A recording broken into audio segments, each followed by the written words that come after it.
Hello, people. This is Bob Leahy from PositiveLight.com, and we're here in Toronto at the OHTN Research Conference. Very exciting time for a lot of us. And I'm here today with Patrick Sullivan. Hi, Patrick. Patrick is a professor of epidemiology. That's a hard word for me to say, but I think I got it right, didn't I? Perfect. And Patrick's just been talking about the challenges, the epidemic in MSM. Now, before we go on, need to just talk about the word MSM because you use that quite a lot, but sometimes we use other terms which people feel more comfortable with.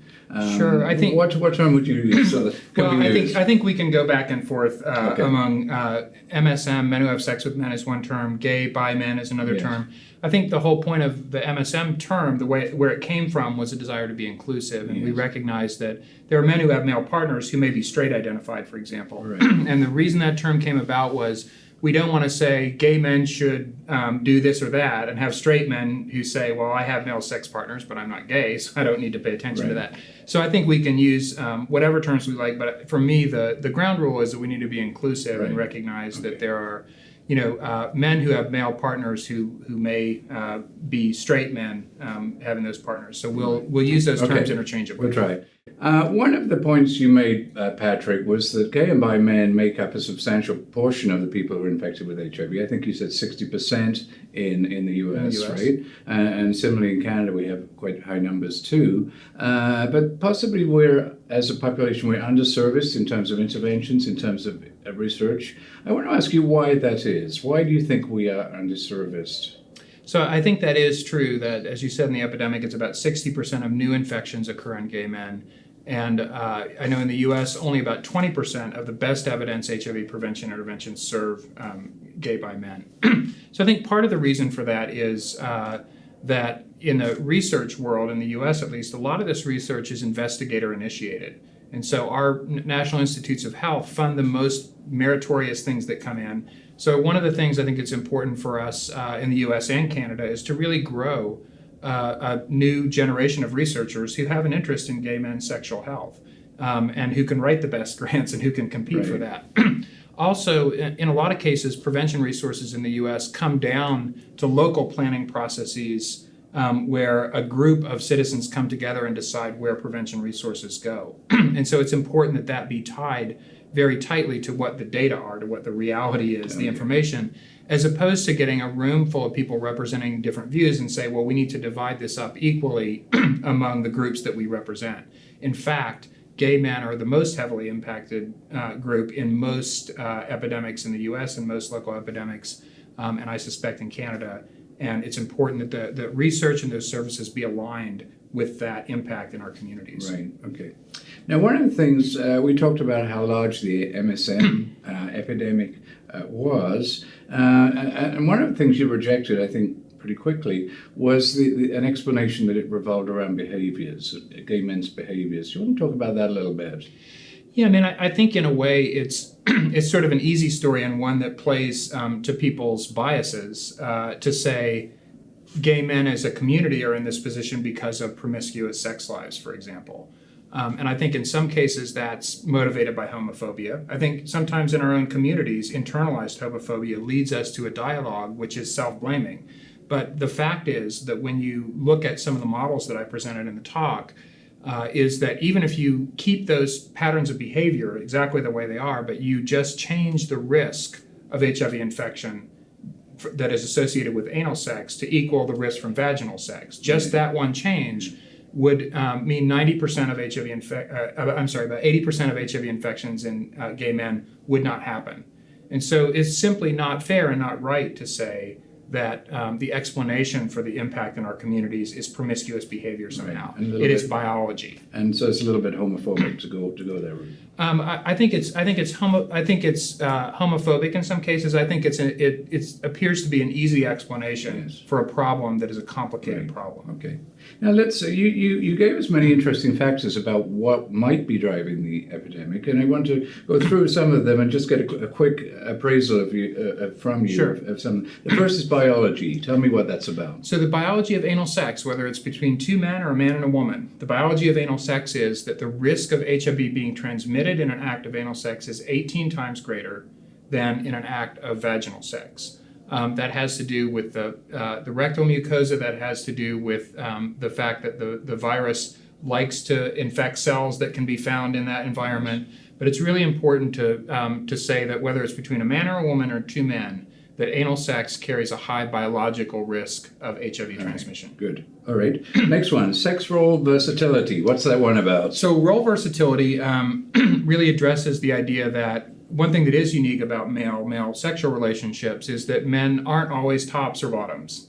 And that leads to increased vulnerability among men who have sex with men. And the reason that is that the highest risk behavior for transmitting HIV for a positive guy is being the insertive partner in anal sex. The highest risk behavior for acquiring HIV for a negative guy is being the receptive partner. If men were only tops or bottoms, but they're not. But they're not. No. Then a man, I think 10% are actually men are exclusively tops, right? Something like that. But for most men, it's a continuum, right? And so when a man who's uninfected it bottoms, that's the highest risk behavior for HIV acquisition. The fact that he a couple weeks later, after becoming infected with HIV, may now be a top means that one person can be in both those roles for the highest risk behavior for acquiring and transmitting. Right. And in fact, in the models that my colleagues Chris Beyer and Steve Goudreau prepared, if you sort of take out that factor of role versatility, if you assume that all men have to either be tops or bottoms, right? We give them a 50-50 split to be fair. And if you make that assumption, about 30 to 40% of HIV infections among MSM would not occur were it not for role versatility. But that's not going to happen. But that's not a practical It's just intervention. a factor. Yeah. Okay. All right. Multiple variants of HIV. I guess you're talking about different strains? We're talking about different strains, and one of the things that really distinguishes epidemics among men who have sex with men and epidemics in heterosexual populations is that in the studies that have been done, the gay and bi men were twice as likely to have multiple variant strains. And in fact, in a study in the US, 38% of men who were newly infected in a cohort of MSM were found to have multiple strains. How many strains are we talking about? Well, it's a lot of times these multiple strains, some of them will be present in relatively small numbers, so it's not possible to really enumerate how many. Okay. But the fact of being infected with multiple strains versus not being infected with multiple strains means something with respect to exposure and means something with respect likely to pathogenesis. Well, does this mean that they have been reinfected or they originally infected with more than one strain? Could be either. I mean, there are certainly cases that have been studied where people will be infected with one strain and only one strain, right, and then studied at a later point in time and be found to be infected with a second. But it's not, possible to know when someone's first studied with multiple strains whether they were together in time or separated. Okay, let's look at one more factor then that may be driving the MSM epidemic, and my favorite maybe the high numbers of casual sex partners that some people experience. And well, I mean, so I think on the one hand, right. Yes, well, on the one hand, it's important to say that there are some subgroups of MSM who have that, who have this, higher numbers of casual sex partners. One of the things that Chris Beyer and Steve Goudreau did in their piece of the modeling in the Lancet was to ask, what if we instructed guys, and they all agreed, which again, not a practical intervention, but as a thought piece, right? That all unprotected anal sex happens within the context of main partnerships, that if there are outside partnerships, that they're always condom-protected sex.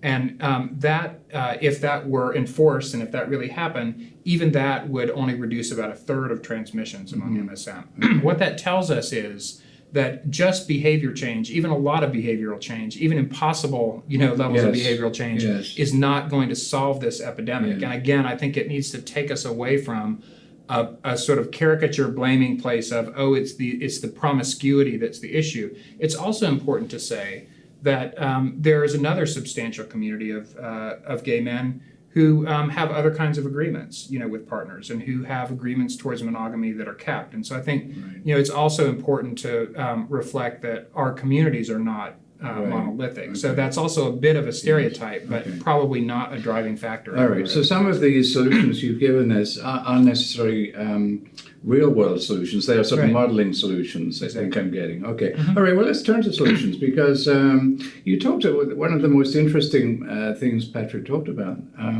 Was what we have out there, and one of the issues that you raised, I think, is can we turn the tide with what we have now, existing treatment, existing prevention solutions? What was your answer to that?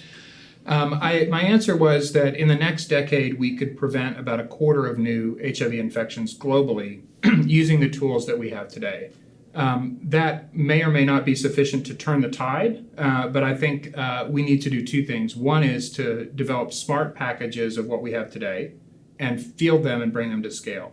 And the other is to continue to invest in, we also heard tonight about prospects for and HIV cure research. That's important, as are new tools like rectal microbicide. So I think it's all of the above, but using what we have now, we could prevent about a quarter of new infections in the next decade. So that implies we need more things to add to that arsenal. I think it's all of the above. Yes. All of the above. All right. Okay, let's talk about you. It was also interesting how you sort of rated or gave your impressions of some of the things we have now. And I want to go through three of them and get your sort of potted views of their potential. Let's talk about first treatment as prevention. Is that going to work for us? Treatment as prevention, I think, is extraordinarily exciting. It's important to say that the trial that really has started all this discussion included quite a small number of gay men. And so we're operating on the assumption and the biological likelihood that this will be useful for gay men, but we also want to continue to evaluate that. Having said that, the problem with each thing you're going to ask about is that treatment and prevention holds wonderful promise, but it is at the end of a series of steps, which we're probably doing inadequately. And that means, are we screening gay men often enough for HIV? Probably not. Are we doing a good enough job of linking them to care? Probably not. Given that they're in care, getting them therapy and providing support for adherence. So that treatment as prevention is absolutely what we should be aspiring to. And we have to ask all those questions about what's upstream for that. All right. So another technology you mentioned, Patrick, it's a new one, but a lot of people are talking about it, is PrEP, pre-exposure prophylaxis.